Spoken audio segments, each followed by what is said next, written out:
Olá, boa noite, tudo bem com vocês? Sejam bem-vindos para mais um Bate-Papo Espírita, aqui no nosso canal no YouTube. Peço que curtam, né, nossa página no YouTube, também lá no Instagram. Compartilhem aí o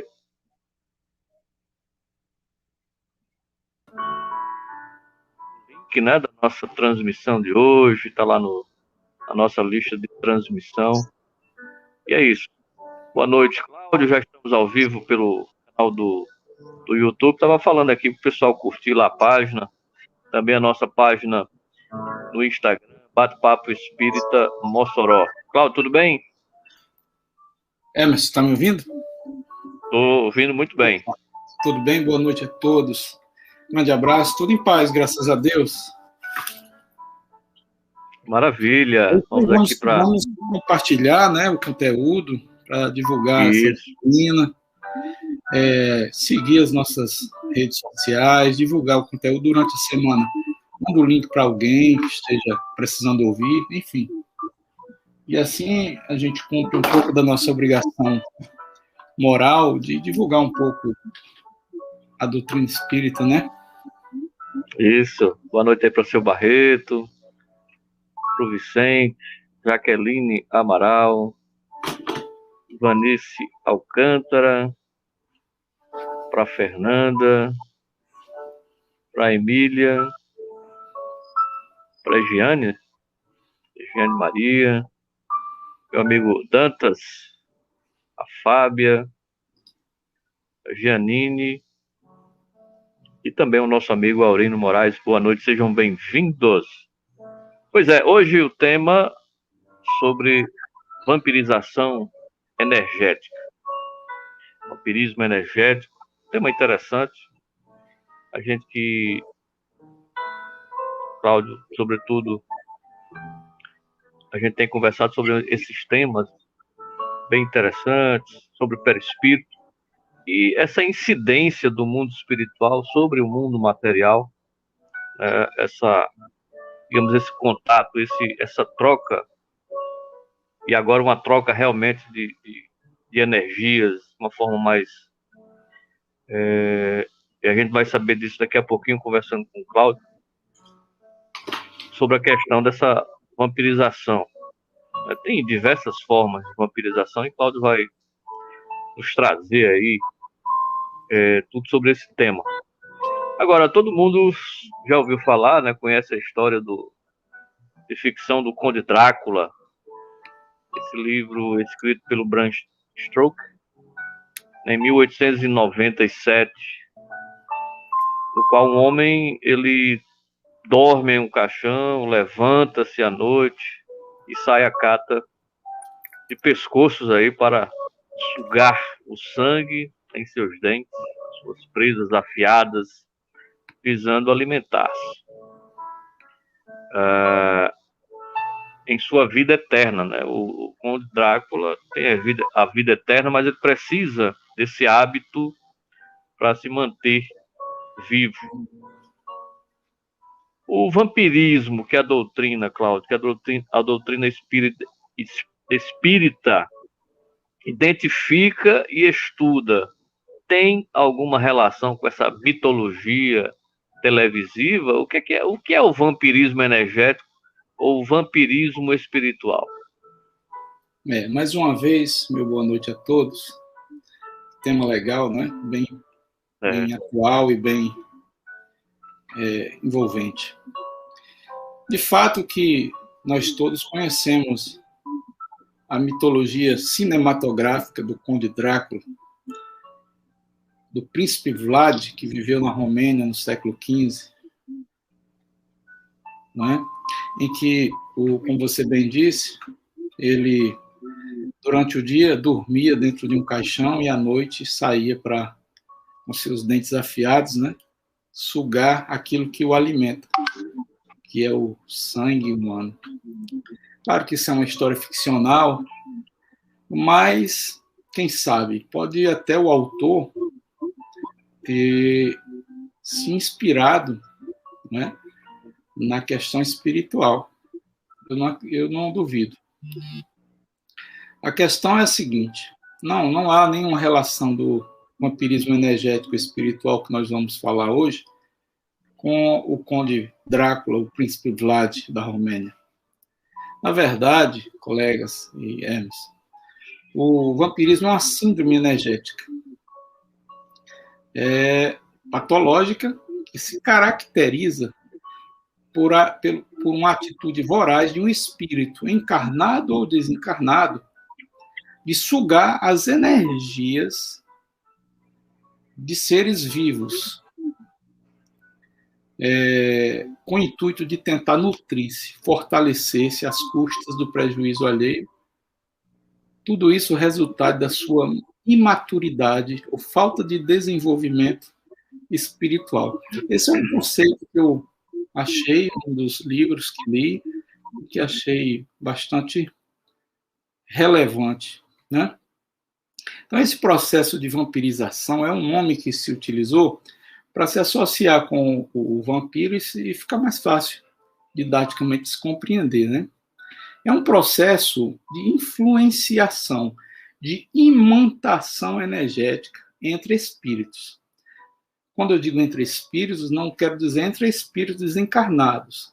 Esse sistema de sucção energética pode se dar entre 2 desencarnados, 2 encarnados, um encarnado e um desencarnado de lá para cá, e um desencarnado e um encarnado de cá para lá.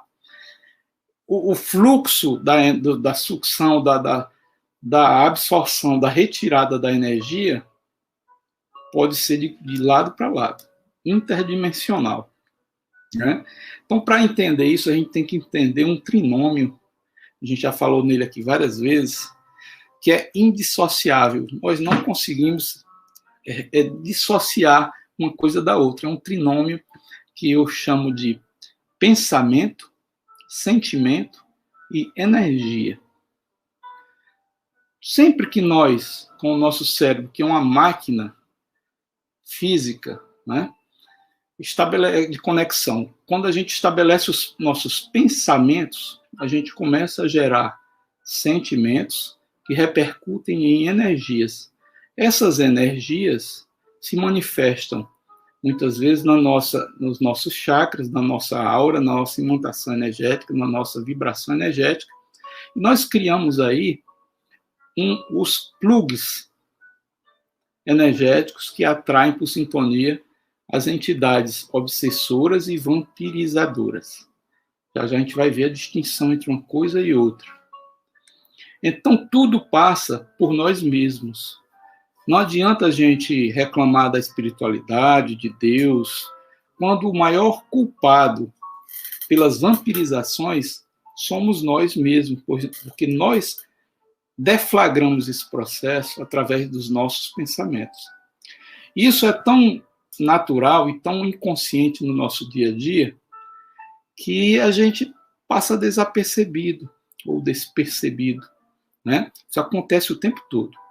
Nosso cérebro emite milhões de pensamentos durante um dia. Muitos conscientes, muitos inconscientes. A grande maioria deles inconscientes. Às vezes até coisas do nosso dia a dia mesmo, de resolver nossos problemas, a gente faz inconscientemente, no automático. Mas o cérebro está pensando, e à medida que ele pensa, ele gera um sentimento. E aí a energia vem como uma rebordose. Então, se você, por exemplo, tem um inimigo e começa a pensar no camarada, o mal que ele te fez, aí você começa a sentir aquele ódio, reviver aquela angústia, aquela coisa ruim em relação àquela pessoa, isso começa a se transformar imediatamente em um sentimento, né? Um sentimento. E imediatamente depois, porque é uma repercussão imediata, a nossa aura, os nossos chakras, que a gente falou na semana passada, começam a emitir uma energia, um magnetismo, naquele padrão vibratório. Então, por exemplo, Madre Teresa de Calcutá, se você chegasse perto dela, você sentiria, certamente, um abraço de uma energia gostosa, de amor, de carinho, não é? Porque ela era uma pessoa que vivia para o bem, vivia envolvido em laços de ternura, de amor, de fazer bem ao próximo. Essa pessoa está, de certa forma, blindada contra esses ataques energéticos sugadores. De certa forma, porque há quem se aproxime para se beneficiar disso também, né? Enfim, então, porque ela pensava bem, porque ela emitia bons sentimentos, porque ela fazia o bem, ela criava em torno de si uma aura energética atrativa de coisas boas, os plugs mentais. Então, eu faço analogia como os plugs de uma tomada. Tem a tomada na parede, né, e tem a tomadinha do objeto eletrônico. Então, se a tua tomada do objeto eletrônico for quadrada, certamente não vai entrar em um plug que seja uns buraquinhos redondos. Né? A mesma coisa acontece conosco. A gente emite determinadas ondas vibracionais de pensamentos que ficam expostos na nossa atmosfera, na nossa psicosfera. Essas entidades vampirizadoras que estão por perto percebem aquela tomada aberta e se aproximam por assimilação, por sintonia e encaixam. Muitas vezes, essa vampirização é o primeiro passo para uma obsessão, porque ela começa a se nutrir ali e acaba achando aquela figura tão boa, como fornecedora da energia que ela precisa, que ela fica amiga para o resto da vida, né? E aí nós temos os exemplos dos canecos vivos, que são os alcoólatras, que as entidades se aproximam para sentir aquelas energias que elas não conseguem mais sentir no extrafísico, porque desprovido Cláudio, do físico. Oi, Emerson. Só um adendo aí para que a gente possa fazer uma reflexão. Essa questão do vampirismo, a ausência de uma prece diária, daquele orar e vigiar, essa ausência propicia muito essa abertura desses flancos? Sem dúvida. Para a gente desconectar, a prece é uma forma da gente desconectar tudo isso. Né? Não precisa nem da prece. Se você começar a pensar coisa boa, você já desconecta. Mas a prece, ela te envolve completamente. É como se você tivesse parado aqui, não, agora eu vou parar para ler, eu vou parar para lavar o carro, eu vou parar para lavar uma louça. Você parou para fazer alguma coisa, então todo o seu corpo físico e extrafísico está comprometido com aquela atividade. O bom da prece é isso, né? Quando você se envolve com a prece, você está totalmente concentrado naquilo, então você desconecta todos esses plugs. Raramente um vampirizador vai se aproximar de alguém que está em prece. Para quê? Vai sugar o que ali? Não é? A não ser que seja alguém que esteja realmente precisando daquela energia, da prece, daquela sintonia, daquela vibração. E isso acontece. Não é? Isso acontece. Muitas vezes essas vampirizações, esses aspas, encostos, se dão de forma inconsciente também do lado de lá. A gente não tem o direito também de julgar os nossos irmãos desencarnados, dizendo que até a expressão vampirismo é um pouco pejorativa, que joga sobre eles essa carga de responsabilidade, o que não é bom, porque a responsabilidade é mais nossa do que deles. Muitas vezes eles estão inconscientes. O camarada está no outro patamar evolutivo precisando sentir, por exemplo, lá não tem carne, ele era carnívoro, e ele sente falta daquilo. Então ele precisa sentir a sensação de comer carne, a sensação, às vezes, de fumar, a sensação de usar o álcool, ou a sensação de usar droga. Inconscientemente, ele se aproxima daqueles que fazem, e por conexão energética, ele passa a sugar e se beneficiar com as sensações por condicionamento. É claro que no plano astral eles não têm sensações. As sensações são devidas aos condicionamentos. Observe o que se dá em Nosso Lar, no filme Nosso Lar, no livro de Chico Xavier e André Luiz. Quando se chega lá, o próprio André Luiz, ele vai tomar sopinha, ele toma água e tal e tudo, mas existe água, sopinha no plano astral, no plano extrafísico? Evidentemente que não. Mas essas pessoas que saíram do plano físico naquele momento estão condicionados ainda. Então, precisa de todo um processo para descondicionar, né, desconectar dessa realidade, para começar a entender que eles não precisam nem respirar. Não é? Nem respirar. Pois não, Emerson, eu te atrapalhei no teu raciocínio. Na verdade, é interessante essa observação, e eu ia justamente falar sobre isso, que apesar da morte, né, apesar dessa cessação da vida material, quando você adentra, se você não for um espírito preparado, digamos assim, que já tem uma certa evolução, você vai levar, digamos, toda essa bagagem negativa do mundo material para o outro lado também. É como se fosse a continuação, né? Ele dá uma continuação no que ele estava vivendo. E ele, perfeito, como ele não tem, materialmente falando, a capacidade de ter acesso a isso no mundo espiritual, ele vai aurir isso no mundo material, né? O raciocínio é o que dá. Perfeito. Passa por duas coisas que a gente já bateu muito aqui, né, Hermes? Primeira coisa é que, com o desencarne, nós não deixamos de ser o que somos. Então, existe um mito de que o indivíduo, quando morre, vira santo. Né? Uhum. E, de fato, que para muitos, sim. Às vezes, até ao redor do seu, do seu sarcófago, da sua tumba, se comenta, era uma pessoa tão boa. Né? E ficou boa de repente. E a gente tem a impressão de que, porque morreu, está no reino dos céus, está muito bem, e agora é uma pessoa maravilhosa e está, enfim, com São Pedro. Não é bem assim, diz a parte. Nós somos nós. Nós somos um espírito individual. O que eu sou aqui, eu serei daqui a 10 minutos se estiver no plano desencarnado, no plano astral desencarnado, no plano espiritual. Por que mudaria? Não muda nada. E principalmente para aqueles que entram nessa condição de forma sem lucidez, que é o segundo ponto que a gente trata muito aqui. A grande problemática dos desencarnados no mundo atual, por causa do materialismo, meus colegas, é que quando a gente entra nessa realidade, a gente faz sem lucidez. A gente não está preparado para morrer. Não existe uma educação para a morte. Né? A gente não é educado, a gente é educado para repudiar a morte. Mas isso é decorrência do nosso instinto de autoconservação. E no primeiro programa a gente falou sobre o medo de morrer e o medo da morte, a diferença entre os dois. Né? O espiritualista, o espírita, a pessoa estudada no assunto, que entende, compreende, não tem medo da morte. Né? Ele pode ter medo da dor que a morte pode provocar, do momento, enfim, uma série de outras coisas, mas a morte em si é algo conhecido para ele, para o fenômeno. Agora, medo de morrer todo mundo tem. A gente está aqui, se de repente ouvir um barulho, tem um susto. Mas esse susto é decorrência de que o nosso organismo não é preparado para estar aqui para morrer, é preparado para estar aqui para viver. Então, ele tem vários mecanismos de defesa. Se prolongar, né? São os instintos de autoconservação.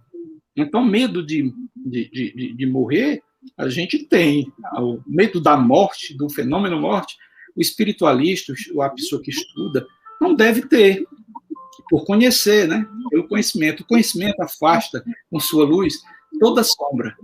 Ele vai afastando. Onde tem luz não tem sombra, não tem escuridão. Ele vai afastando, né? Exatamente. Agora, o que é que a gente pode explicar para o pessoal que está nos acompanhando, né, e que vai acompanhar depois aqui pelo nosso canal no YouTube, do Bate-Papo Espírita Mossoró? Então, você que está nos assistindo, curta lá a nossa página, no YouTube, e também lá no Instagram. Né? Qual a diferença? Há diferenças entre obsessão e vampirismo?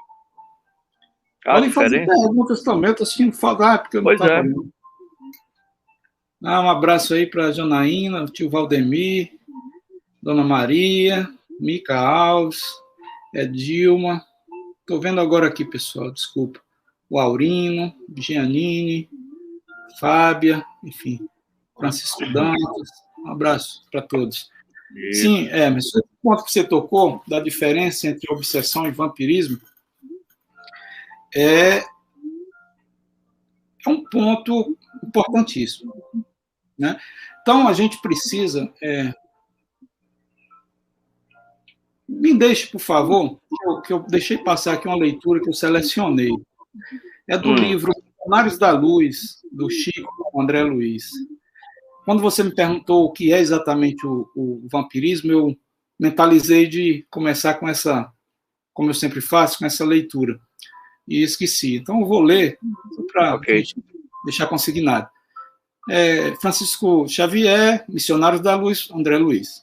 Diz assim um determinado trecho, eu sugiro a leitura do capítulo 4, que se chama-se Vampirismo. Diz assim: sem nos referirmos aos morcegos sugadores, o vampiro entre os homens é o fantasma dos mortos, que se retira do sepulcro, alta noite, para alimentar-se do sangue dos vivos. Olha a relação que ele faz com o Drácula da sua pergunta inicial.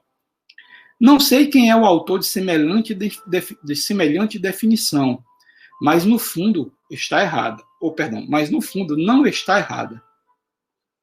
Apenas cumpre considerar que entre nós, vampiro, aí ele vai conceituar, é toda entidade ociosa que se vale indebitamente das possibilidades alheias e, se tratando de vampiros que visitam os encarnados, é necessário reconhecer que eles atendem aos sinistros propósitos a qualquer hora, desde que encontrem guarida no estojo de carne dos homens. Olha que maravilha. Os vampiros espirituais atuam a qualquer hora, dormindo esteja você ou acordado. Mas desde que encontre o quê? Guarida no estojo de carne. É a questão que eu disse do pensamento mentalizando, criando ondas atrativas dos vampiros. Então, eles adoram energia como a gente adora muita coisa. E eles vão procurar aquilo com o que sintonizam. Desde que encontre guarida no estojo de carne dos homens. Viu aí? Isso é o Chico, né? Então, vamos à sua questão. Eu, para falar da diferença entre obsessão e vampirismo, primeiro vou sobrevoar a obsessão, porque já foi um programa só sobre isso. Claro que demandaria vários programas para a gente exaurir, né?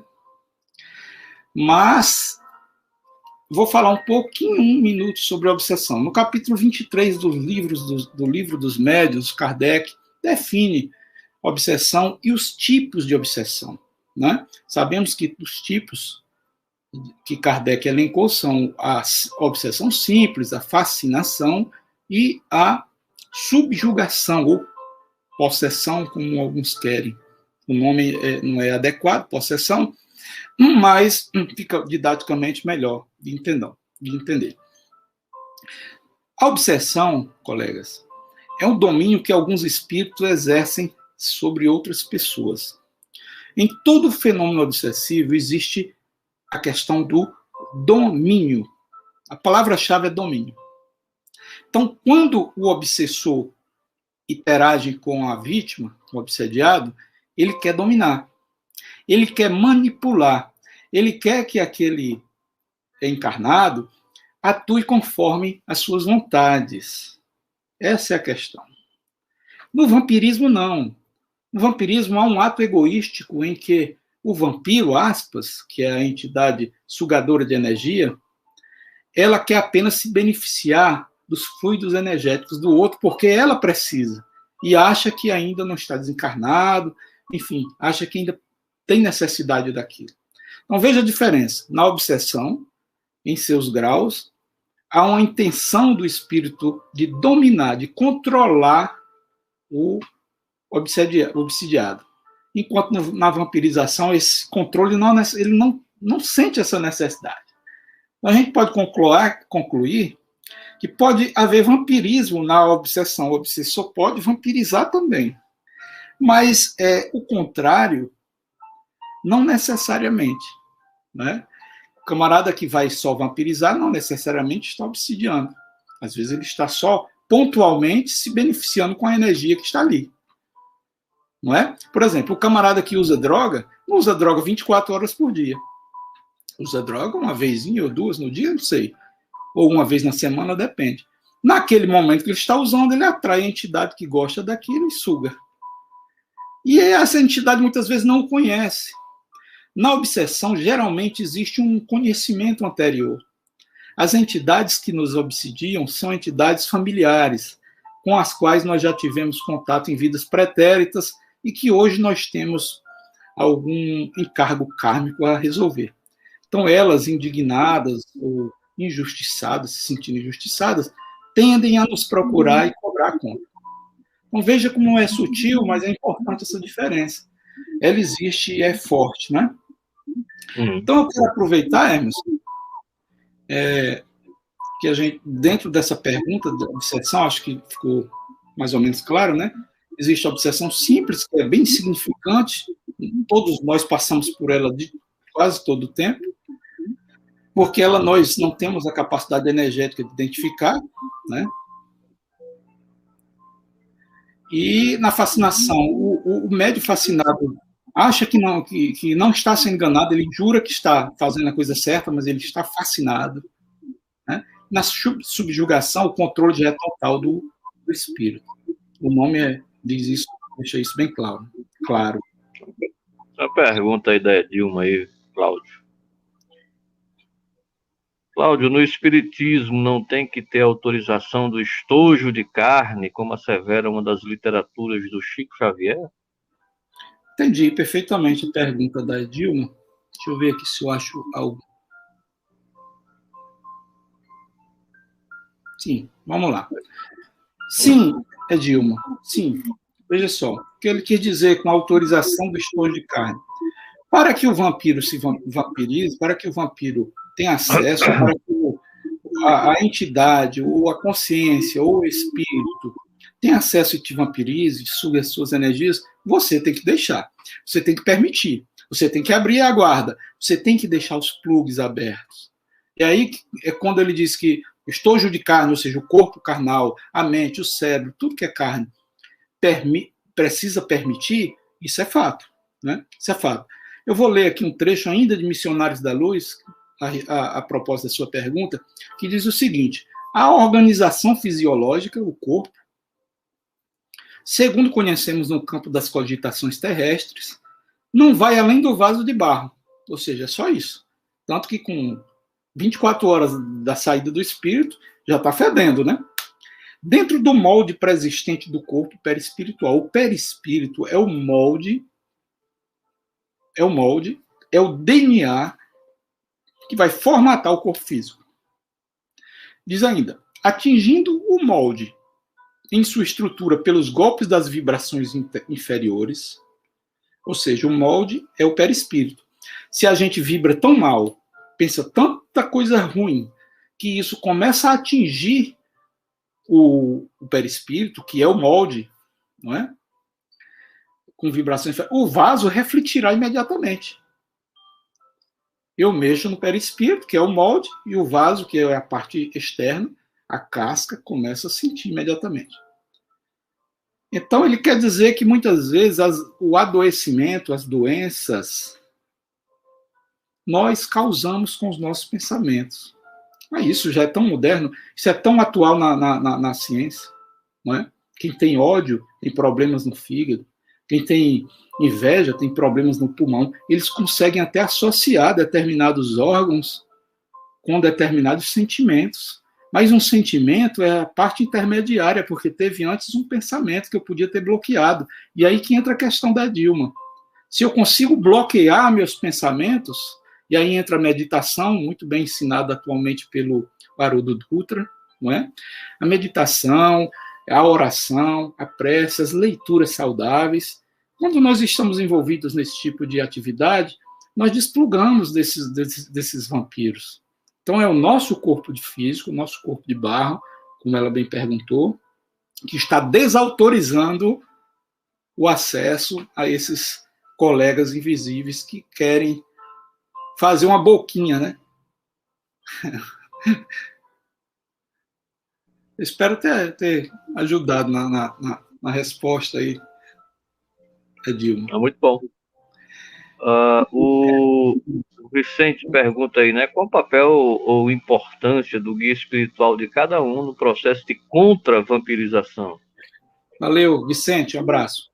Olha, guia espiritual, a gente tem um programa só sobre isso. E eu digo também que, como eu digo sempre, que um programa é pouco para a gente falar de temas tão robustos, né? Guia espiritual, mentor, amparador, não são nossos babás. Não são.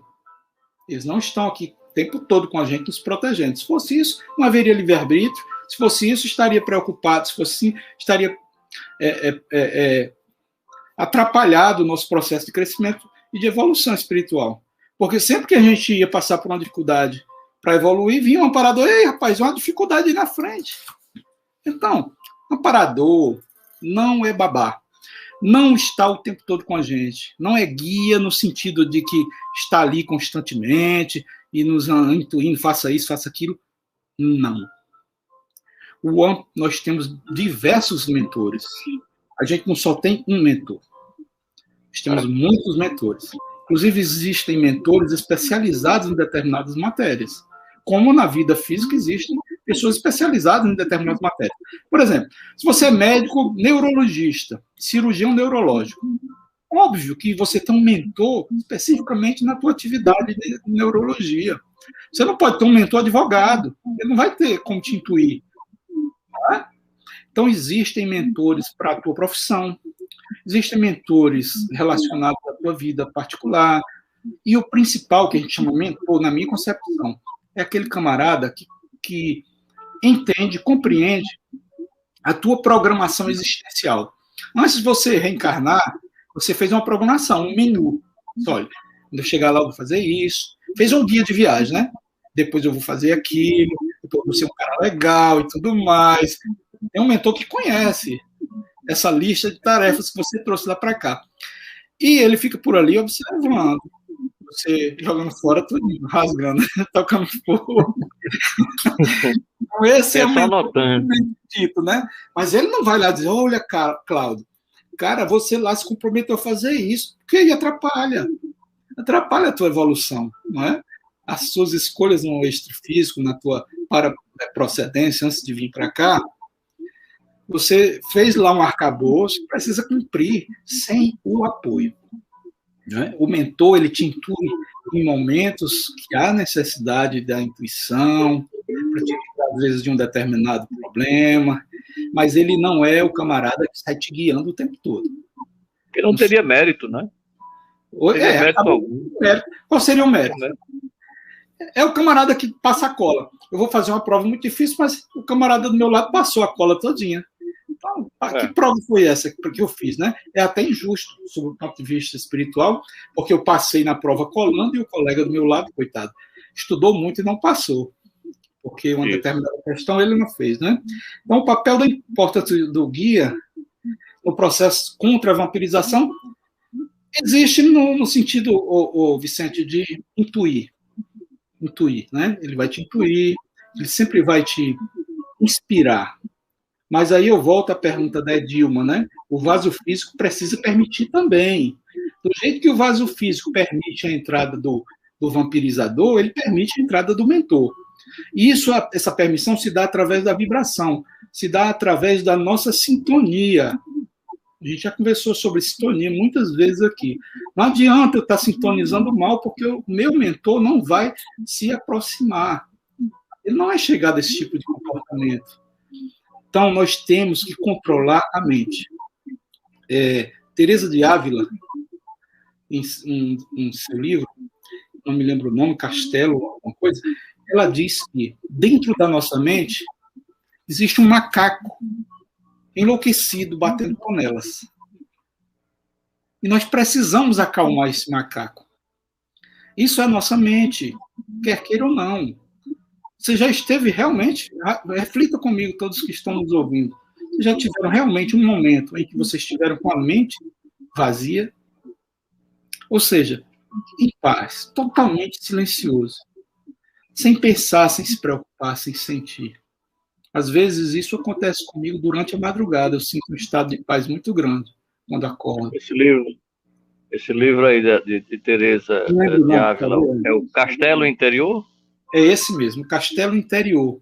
Teresa de Ávila sugiro a leitura. Ela faz essa analogia que é perfeita, né? Nós temos em nossa mente um macaco batendo panelas, enlouquecido. Vamos acalmá-lo. As moradas do Castelo Interior, né? Acho que é exatamente. Moradas do Castelo Interior. É isso. Então, eu já estabeleci aqui a diferença entre obsessão e vampirismo.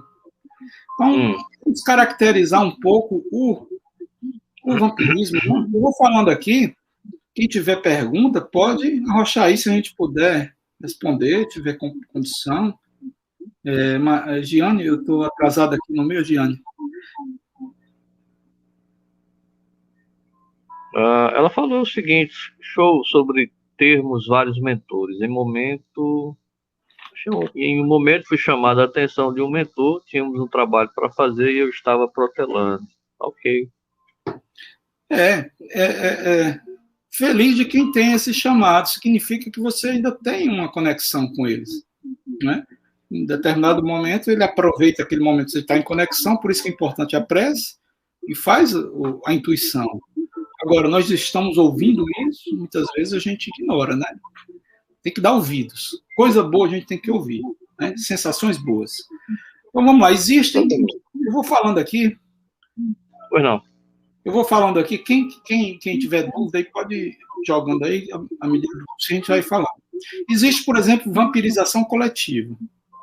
Tá? Isso é muito comum em festas, determinados ambientes, em que todos estão vibrando aquela energia, aí eles adoram, né? Aí faz aquele enxame de abelha. Uma vampirização coletiva. A vampirização coletiva pode ser coletiva tanto por parte dos vampirizados, como por parte dos vampirizantes. Pode ser um só vampirizado e vários vampirizantes, e muitos vampirizados e um ou vários vampirizantes. Né? O fluxo energético vampirizado, vampirizador, ele pode ser unidirecional de um para o outro, ou bidirecional, os dois se auto-vampirizando. E é aí que vem mais coisa interessante. A gente não é vítima de nada. A gente também é vampiro o tempo todo. Tá? Então, a gente pode alternar essa condição. Como eu disse no começo, o vampirismo ele não é só entre os desencarnados e o encarnado, não. Existe, é muito comum o vampirismo entre encarnados. Isso é muito comum. Né? Olha, o pior tipo de obsessão é o que todos nós temos. É a auto-obsessão, o auto-assédio. Nós mesmos nos assediamos, criando estados mentais patológicos. Um dos principais e mais cruéis é a carência. Quando você entra em estado de carência, você atrai tudo que não presta. Então, quem nunca viu aquela situação do indivíduo que se sente apaixonado por alguém e que, porque não é correspondido, vive uma vida inteira amando platonicamente aquela pessoa, amando aspas, querendo, desejando, evocando o tempo todo, pensando o tempo todo. Você acha que isso não é uma vampirização? Isso é uma vampirização. Assistam ao filme Profecia Celestina. Esse filme tem no YouTube gratuitamente, Profecia Celestina. É uma passagem muito legal em que o protagonista se aproxima de uma moça que está debaixo de uma árvore, lendo, sei lá, e chega para ela e toca na mão, fala: oi, como vai? Eu acho que já lhe vi. Bom, meu nome é tal. Se apresenta para a moça, e ela, tudo bem e tal. Aí ele começa: vamos sair hoje à noite? E fica olhando fundo mesmo no olho dela. A gente percebe a cena. E ela se saindo, né? Não, hoje à noite não. Vamos, eu preciso conversar com você. Esse tipo de correspondência é energia. A gente não se corresponde com o outro só fisicamente, isso não existe. Nós não somos o corpo, nós somos um espírito que é uma luz, que é uma reflexão energética o tempo todo, são vibrações que se interconectam. Então, se você encontra com alguém no supermercado de passagem, alguém que você não vê há algum tempo, no momento que você fala com ele, você conecta a tua aura com ele e troca energia com ele. Se você está passando na rua, teu inimigo está passando do outro lado da rua, você olha para o camarada, que ódio, se lembra do cara, ou da cara da pessoa, enfim, imediatamente você se conecta energeticamente com ele. A gente viu na conversa passada que não existe tempo nas conexões energéticas. Elas são atemporais, a física quântica já mostra. Como, da mesma forma, não há questão de espaço. Espaço e tempo é absolutamente relativo, e viva Einstein, porque demonstrou tudo isso. E hoje a física quântica mostra que não há essa questão do tempo. Um elétron, quando passa de uma órbita para outra, existe até um fenômeno da não localidade, a gente não consegue localizar o elétron porque ele é tão rápido, digamos assim, que ele pode estar numa órbita, ou na outra, ou na outra, ou na outra. E quem determina a órbita que o elétron está é a observação, é o observador. Né? Então, nós todos somos observadores, co-criadores o tempo todo. Então, gente, esse fluxo funciona mais ou menos assim, né? Ele é de um lado para o outro, enfim. Ele pode atuar solitariamente ou em parceria. Vamos lá. A duração. A interação entre o vampiro e o vampirizado pode ser ocasional ou intermitente. Quando ela é intermitente, se assemelha muito ou muitas vezes é uma obsessão. Né? Porque, olha, existem obsessores profissionais e existem obsessores pontuais. Existem vampirizadores pontuais e vampirizadores profissionais. Então, você vai para um ambiente, né, com baixa vibração, lá está cheio deles, porque eles estão ali precisando daquela energia. Você entra, eles vão se aproveitar, não tenha dúvida. Né? Ele não vai buscar energia numa cadeira que está no ambiente, vai buscar energia no vaso físico, porque é o único que é uma bobina energética. Né? Você lembra, é do meu tempo, eu acho, nas bicicletas antigas tinha um dínamo, botava o dínamo, né, encostado no pneu e uma luzinha na frente. No sertão tinha muito. Aquilo era muito moderno. O camarada começava a andar e não entendia por que a luzinha acendia. E quando ele avexava o passo, aí que a luzinha acendia mais ainda. Porque aquele dínamo emite uma energia eletromagnética pelo movimento, energia cinética, que se transforma em energia elétrica que encandeia aquele filamento e as veredas do sertão ficam clareadas, né? Então é isso. Nós somos aquilo. Que tipo de dínamo nós somos? Que tipo de energia a gente está vibrando? Que tipo de energia a gente está girando? Né? Temos que refletir o tempo todo. Voltando para aquele, a gente sempre bate aqui, do conhece a ti mesmo. Você se conhece? Você sabe o que você está pensando no dia a dia? Você sabe que tipo de desejo você tem com relação ao seu próximo, ao seu inimigo? Você tem inimigo? Já é uma coisa a se refletir, a mudar. Ah, mas ele não gosta de mim. Não emita a mesma energia. Já é um bloqueio. E se tiver oportunidade, mesmo que você não esteja errado, se aproxime e peça perdão. Pedir perdão não faz mal a ninguém, te liberta. E o camarada não perdoa, o problema de quem é? A energia negativa está lá. O veneno envenena primeiro quem está com ele. Não é? Então eu estou cheio de veneno. Tem uma passagem do Divaldo que ele disse que uma moça, uma senhora, detestava a vizinha e mandou para ela um jarro cheio de fezes. A vizinha pegou o jarro cheio de fezes, não disse nada na hora, percebeu, era o aniversário dela, e plantou orquídeas, plantou uma coisa muito linda.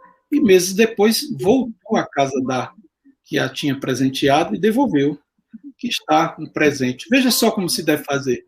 A pessoa deu um vaso de fezes. Se eu pegasse aquele vaso de fezes, tivesse assimilado como fezes, tinha dado fezes na hora. Adubo, né? Mas o que ela fez? Ela adubou, criou uma plantinha e depois entregou lá. Primeiro, ela não adoeceu, e segundo, com essa atitude, provavelmente ela tenha corrigido o problema da outra, feito a outra repensar a relação entre elas, né?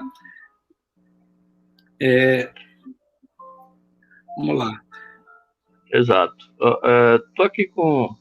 Você já abordou essa questão da vampirização entre encarnados? Foi um ponto abordado aqui por Edilma e também pelo Regivaldo em perguntas. Você já falou sobre isso. A Egiane pergunta se o vampirismo pode se tornar uma obsessão, e o Vicente, quais seriam os ambientes de baixa vibração? Vamos lá, Dilma, essa parte que você perguntou, eu já falei, né?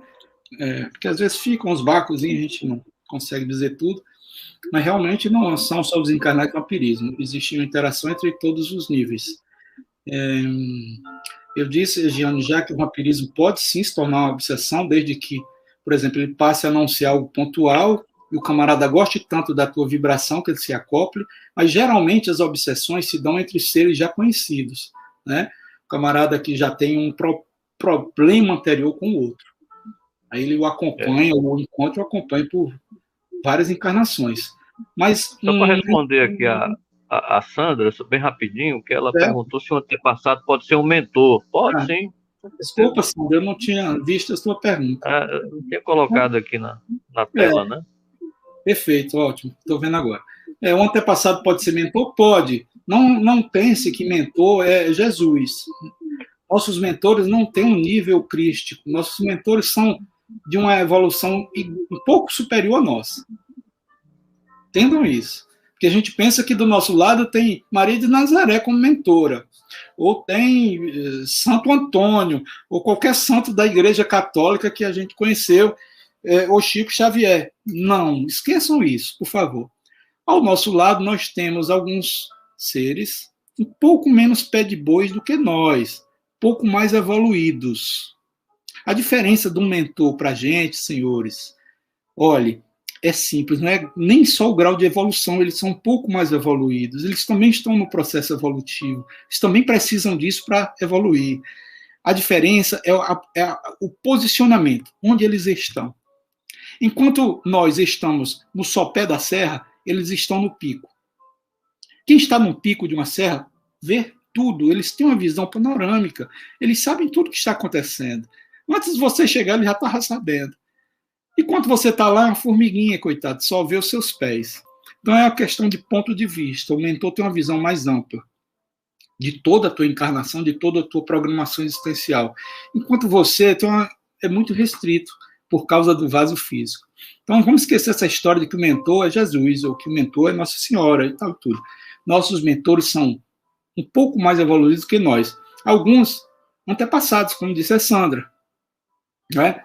Antepassados. Mas o que é muito comum, Sandra, também, é que ao nosso lado nós não temos só mentores, nós temos também espíritos amigos, que é outra categoria, né? Que são geralmente, sim, antepassados, que a gente nem conheceu fisicamente, mas um avô, um bisavô, já desencarnados, que nos amam por afinidade familiar. Não familiar física, mas a familiaridade espiritual. Certo? Então, são espíritos amigos que nos auxiliam também, quando autorizados pela espiritualidade. Tá? Não necessariamente o mentor. Beleza. Agora, bom, já respondeu aí o Vicente? Quais seriam esses ambientes de baixa vibração? Sim, vamos lá, Vicente. Eu evitei até citar, porque isso é muito relativo. Até para não incomodar algumas pessoas, mas, por exemplo, alguns tipos de festas que envolvem excessos, né? Os problemas da vida humana são os excessos. Tá entendendo? São os excessos. O camarada aqui excede. Então vai para um ambiente, lá tem uso de droga, prostituição. Nós temos um pouco de discernimento do que é correto do que não é correto. Então, onde tem um ambiente onde se faz ou se realiza determinadas coisas que, no nosso ponto de vista, sobre a nossa cosmoética, não é correto, é um ambiente de vibração inferior. A gente deve evitar, ou se for necessário ir para lá, ir bloqueado, ir definitivamente bem protegido. Através de prece, de mentalização, está mentalizando, não é? Você consegue se bloquear no momento, se blindar, digamos assim. Vou fazer duas perguntas em uma aqui. Nosso tempo já está, né, quase finalizando, mas são duas perguntas bacanas para o pessoal ficar por dentro desse assunto, que também é vastíssimo, né? Mas que sintomas podem estar relacionados a esse roubo energético, que é a vampirização espiritual, e como a vítima ela pode restabelecer seu equilíbrio energético?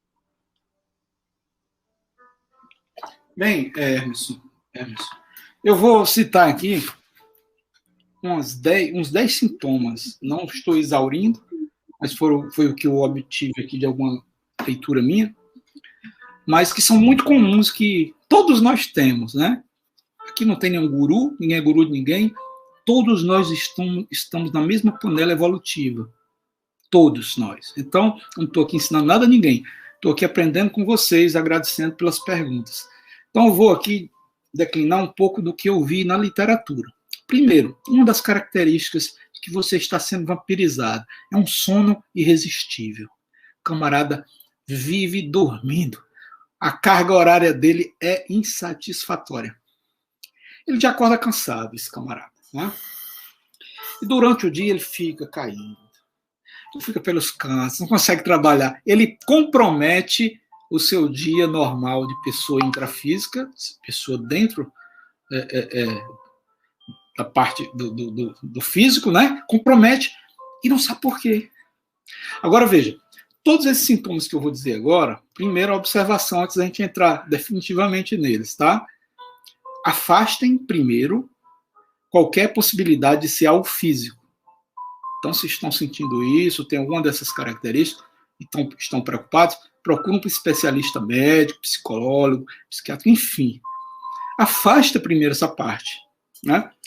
Para depois desconfiar da parte espiritual, porque nós estamos encarnados, né? Então a gente é físico primeiro. Então o físico repercute muito. A porrada é forte. Então, sono irresistível durante o dia. Outra coisa, uma postura inconsciente, muitas vezes, das mãos da gente protegendo determinados chakras. É uma questão postural, né? Tem gente que faz leituras posturais, né? Pois é. Tem gente que fica com a mão na barriga. Tem gente que fica assim. Né? Tem gente que fica assim. São posturas que muitas vezes têm a ver com a tentativa de proteger alguns chakras através dos quais se dão os processos de roubo energético. Barriga, o chakra umbilical, que é importantíssimo, é por lá que 90% dessas vampirizações acontecem. Aqui, tenta-se fisicamente tampar o chakra da laringe, onde fica a glândula tireoide. E aqui, o velho chakra frontal, que é o que nos conecta com a espiritualidade. Tá certo? Então, nós temos, às vezes, condutas instintivas que, às vezes, passam desapercebidas. Isso é uma característica que pode não ser nada, mas pode. Outra coisa, desconfie se não faz parte do teu dia a dia.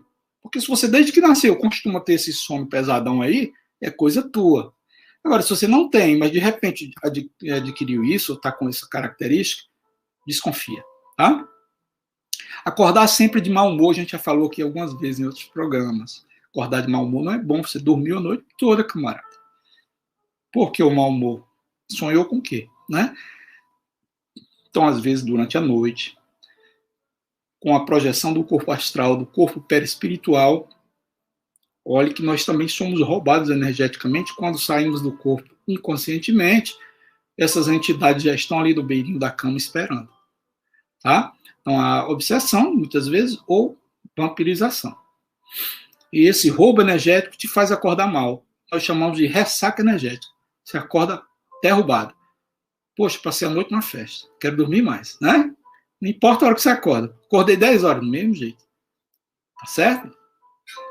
Então, carência afetiva também.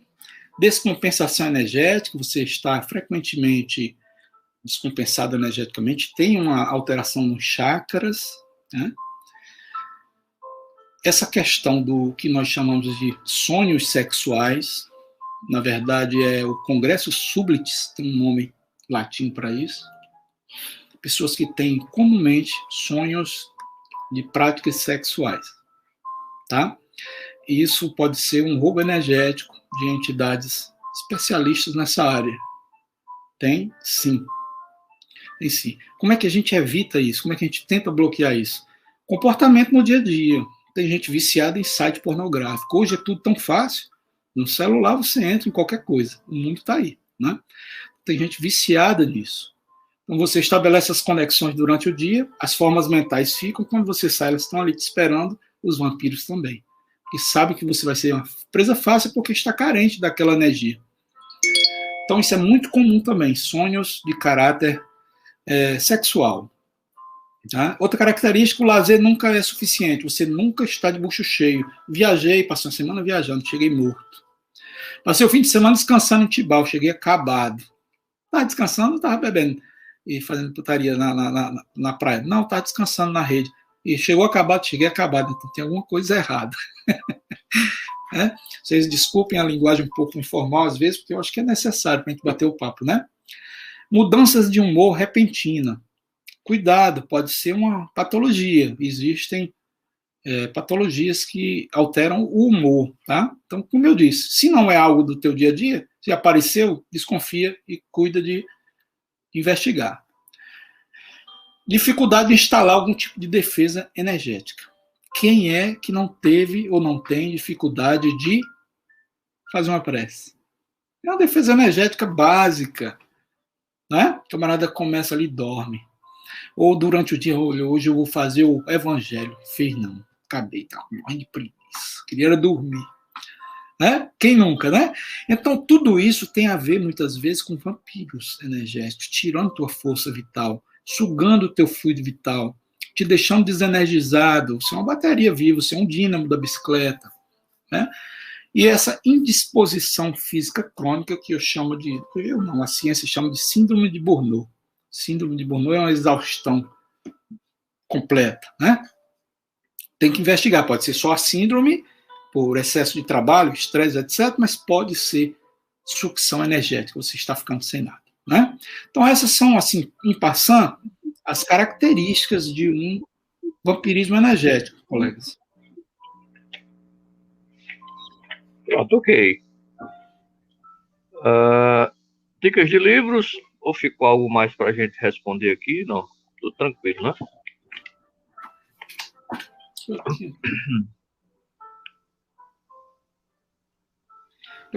Eu vou citar um livro, que é um dos que eu vou orientar hoje, assim, propor.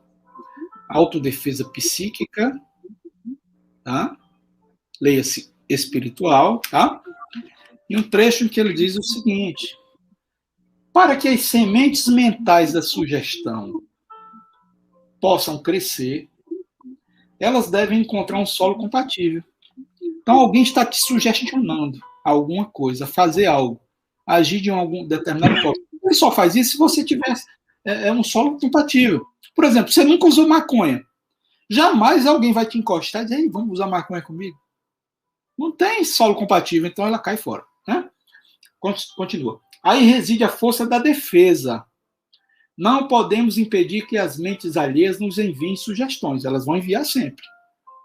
Mas podemos purificar de tal modo o solo de nossas próprias naturezas que nenhuma sugestão nociva possa encontrar uma sementeira compatível. É coisa fácil arrancar a urtiga de um arbusto, mas é coisa totalmente diferente erradicar uma encosta compacta de raízes e brotos urtigantes muito antigos. Então é muito fácil arrancar a primeira. Depois que vira peste, aí é complicadíssimo. É o caso da subjugação. O camarada subjugado, ele não sai só da situação, não. Ele entra em depressão profunda, ele precisa de ajuda médica, holística, médica, espiritual, todo mundo, tá? Então esse é o primeiro livro, massa, viu? Ótimo livro, tá? Vamos aqui para os outros. Estudando a mediunidade, Martins Peralva, perdão, tá? Tem um capítulo 13 chamado Vampirismo. Certo? Martins Peralva.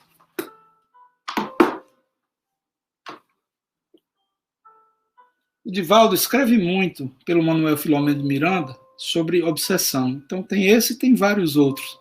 Tormentos da obsessão. Isso é só um deles, tá? E os dois livros que eu me referi hoje sobre da coleção A Vida no Mundo Espiritual, de André Luiz, que é Entre o Céu e a Terra, e Missionários da Luz, tá? Deixa eu ver. Não marquei o capítulo. Enfim, tem cada um. Pronto. No Missionários da Luz, capítulo 4 fala de vampirismo.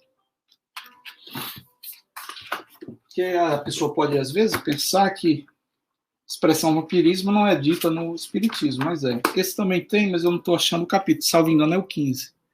Terra, entre o céu e a terra, tá? Hoje são esses. Hoje são esses os livros.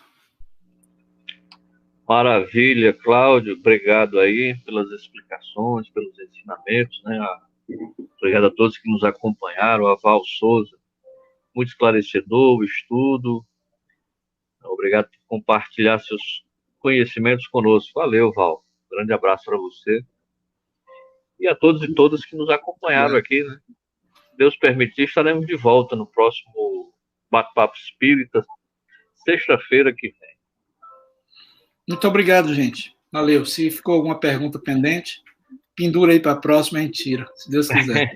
Um abraço. Não esqueça, curta aí a nossa página no YouTube e também lá no... Manda o link aí para o pessoal assistir, né?